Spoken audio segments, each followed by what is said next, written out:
नमस्कार साथियों, स्वागत है हमारे यूट्यूब चैनल स्टडी अवतार में। आज हम पढ़ने वाले हैं इडियम एंड फ्रेजेज, यानी कि इडियम एंड फ्रेजेज का ये सेशन 2 है। इसके पहले हम सेशन 1 करा चुके हैं इडियम एंड फ्रेजेज का, जो नीतू सिंह की बुक्स आती है केडी पब्लिकेशन की, उसी का वॉल्यूम 1 है। उसी से हम रिवीजन कर रहे हैं। तो आइए फ्रेंड्स, वीडियो को शुरू करते हैं। तो वीडियो शुरू करने से पहले अगर हमारे चैनल पर नए होंगे तो चैनल को अवश्य सब्सक्राइब करें और ज़्यादा से ज़्यादा शेयर करें और लाइक करें। तो देखेंगे यहाँ पहला नंबर क्वेश्चंस दिया हुआ है इडियम एंड फ्रेजेज का। एबव बोर्ड का हिंदी मीनिंग्स होता है ईमानदारी एवं निछल। ईमानदारी एवं निछल तरीके से, तो इसे हम बोलेंगे ऑनेस्ट एंड स्ट्रेट फॉरवर्ड, यानी कि ईमानदारी तरीके से एवं निछल तरीके से। अगला है एडम्स एल का मीनिंग्स होगा शुद्ध, यानी कि प्योर। तो इसे हम बोलेंगे प्योर वाटर, यानी कि शुद्ध वाटर, शुद्ध जल, यानी कि एडम्स एल। अगला है add a new feather in one's cap, यानी कि कोई नया सम्मान प्राप्त करना, यानी कि उपलब्धि प्राप्त करना, उसे हम बोलते हैं add a new feather in a one's cap, यानी कि एक्वायर अ न्यू ऑनर और डिस्टिंक्शन, यानी कि कोई नया उपलब्धि प्राप्त करना। अगला है एड इंसल्ट टू इंजूरी, यानी कि एड इंसल्ट टू इंजूरी का मीनिंग्स होगा जले पर नमक छिड़कना, यानी कि to harm as well humiliate, यानी कि किसी का अपमानित होना, उसी के अपमान पे फिर हंसना, उसे क्या बोलते हैं एड इंसल्ट टू इंजूरी। अगला है आफ्टर वंस आउन हर्ट, यानी कि जो आपके जैसा हो, आपके जैसा सेम दिखता हो, उसे हम क्या बोलेंगे आफ्टर वंस आउन हर्ट, यानी कि आपके हृदय की तरह हो, मैच करे, यानी कि सिमिलर टू, यानी कि आपके समान हो, उसे बोलते हैं आफ्टर वंस आउन हर्ट। अगला है एन आई वास, यानी कि एन आई वास का हिंदी मीनिंग्स होगा दिखावा करना, शो करना, यानी कि प्रिटेंस करना, बहाना बनाना, उसे हम बोलते हैं एन आई वास। अगला है एन हेयर ब्रीथ स्केप्स, यानी कि बाल बचना, यानी कि नैरो स्केप्स, इसका मीनिंग्स होगा वेरी नैरो स्केप्स, यानी कि बाल बचना। अगला है एन ओल्ड फ्लेम्स का मीनिंग्स होगा पुराना प्यार, यानी कि लॉन्ग टाइम लव्स, यानी कि पुराना प्यार होना, यानी कि एन ओल्ड फ्लेम, यानी कि पुरानी मित्र में होना, संबंध में होना, रिलेशनशिप्स में होना, उसे हम बोलेंगे एन ओल्ड फ्लेम्स। अगला है N old head on young soldiers, यानी कि यंग सोल्जर्स का मतलब होगा अपनी उम्र से ज़्यादा समझदार होना, यानी कि to be more mature than one's own age, यानी कि अपनी उम्र से ज़्यादा समझदार होना, मैच्योर होना, उसे हम बोलते हैं an old head on young soldiers. अगला इडियम है as fit as a fiddle, यानी कि as fit as a fiddle का मीनिंग्स होगा स्वस्थ होना, हेल्दी होना, यानी कि स्ट्रॉन्ग एंड हेल्थी। अगला है एज्यूम ईयर्स का मतलब होगा बड़प्पन दिखाना, यानी कि टू प्रिटेंड सुपरियोरिटी, यानी कि सुपरयोरिटी, यानी कि सुपर होना, उससे ज़्यादा दिखाना, बड़प्पन दिखाना। नेक्स्ट है एट अ स्टोन थ्रो का मतलब होगा थोड़ी दूरी पर होना, काफ़ी नज़दीक होना, वेरी नियर होना, यानी कि एट अ लिटिल डिस्टेंस, यानी कि काफ़ी छोटी दूरी पर होना। अगला है एट लार्ज, यानी कि एट लार्ज का मीनिंग्स होगा कानून के से गिरफ्त से दूर होना, यानी कानून के गिरफ्तार से बाहर होना, उसे हम बोलेंगे एट लार्ज, यानी कि एब्स कॉन्डिंग होना, यानी कि उसके गिरफ्त से भाग जाना। अगला है एट लॉन्गर हेड्स, यानी कि शत्रुता की अवस्था में होना, एनिमोसिटी होना, इनेमी होना, उसे हम बोलेंगे एट लॉन्गर हेड्स, यानी कि टू बी एट स्ट्रिक्ट, यानी काफ़ी स्ट्रिक्ट होना, कड़ा होना। अगला है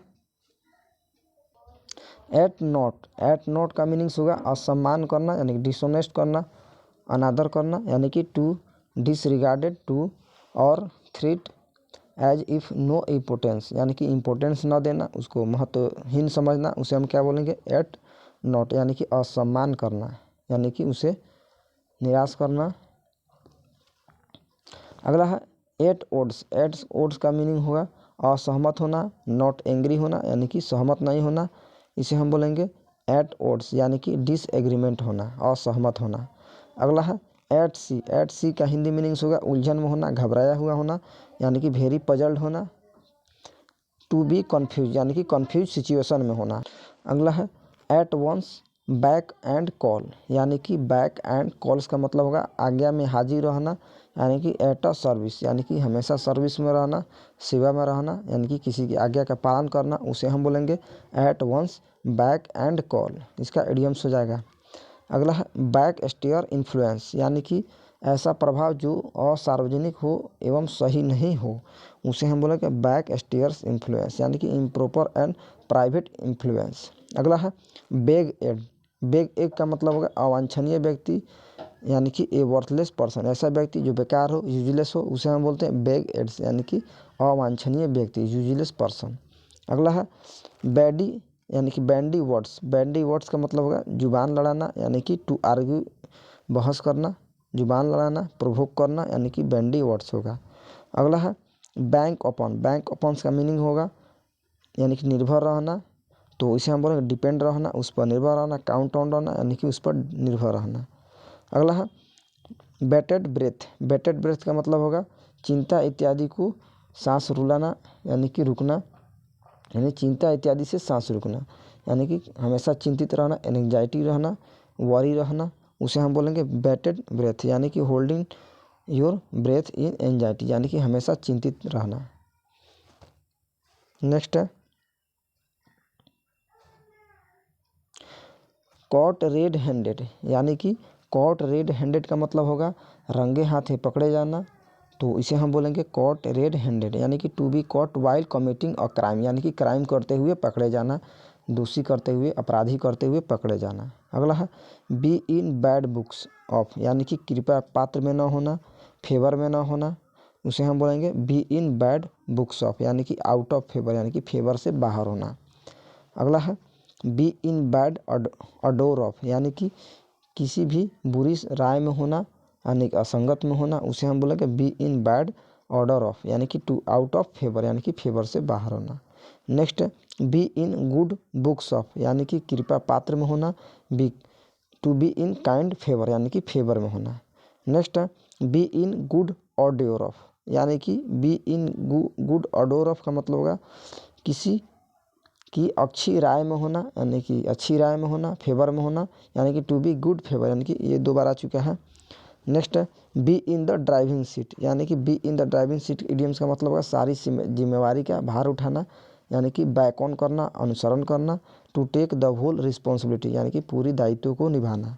अगला है bear in palm. Bear in palm का मतलब होगा विजयी होना, विक्ट्री होना, इसे हम बोलेंगे बियर इन पाम। अगला है beat the air. Beat the airs का मतलब होगा व्यर्थ प्रयास करना, यानी कि यूजलेस इफोर्ट करना, उसे हम बोलेंगे बियर द एयर्स, यानी कि मेक अ यूजलेस इफोर्ट, यानी कि बेकार की मेहनत करना। अगला है बैड रोजेज। बैड रोजेज का मीनिंग्स होगा सरल एवं आराम की स्थिति। बैड रोजेज का मतलब होगा सरल एवं आराम की स्थिति, यानी कि an easy and comfortable situation, यानी कि ऐसा सिचुएशन, ऐसा परिस्थिति जो काफ़ी आसान हो, ईजी हो, उसे हम बोलेंगे बैड रोजेज। अगला है bee in one's bonnet. Bee in one's bonnet का हिंदी मीनिंग्स होगा यानी कि राग अलापना उस बात का जो दूसरे के लिए महत्वपूर्ण न हो, यानी कि काफ़ी सन की व्यक्ति हो, उसे हम बोलेंगे बी इन वंस बोनेट। अगला है बिहाइंड द सीन, यानी कि बिहाइंड द सीन का मतलब होगा सीक्रेटली होना, गुप्त तरीके से होना, यानी कि छिपा हुआ होना, हिडन होना, इसे हम बोलेंगे बिहाइंड द सीन। अगला है blow the belt. Blow the belt का मीनिंग्स होगा गलत तरीके से प्रहार करना, पंच मारना गलत तरीके से, उसे हम बोलेंगे बिलो द बेल्ट, यानी कि टू स्ट्राइक अनफेयरली, यानी कि गलत तरीके से पंच मारना, प्रहार करना। अगला है beside one self. Beside one self का हिंदी मीनिंग्स होगा बहुत अधिक चिंतित या व्याकुल होना, उसे हम बोलेंगे बिसाइड वन सेल्फ, यानी कि अपने आप में चिंतित होना, वरीड होना, नर्वस होना, उसे हम बोलेंगे बिसाइड वन सेल्फ। अगला है बिसाइड द मार्क, यानी कि बिसाइड द मार्क का मतलब होगा यानी कि मार्क के बाहर होना, मार्क के यानी चिन्ह के बाहर होना, उसे हम बोलेंगे इररिलेवेंट, यानी कि असंगत होना, अप्रासंगिक होना। अगला बिटवीन साइला एंड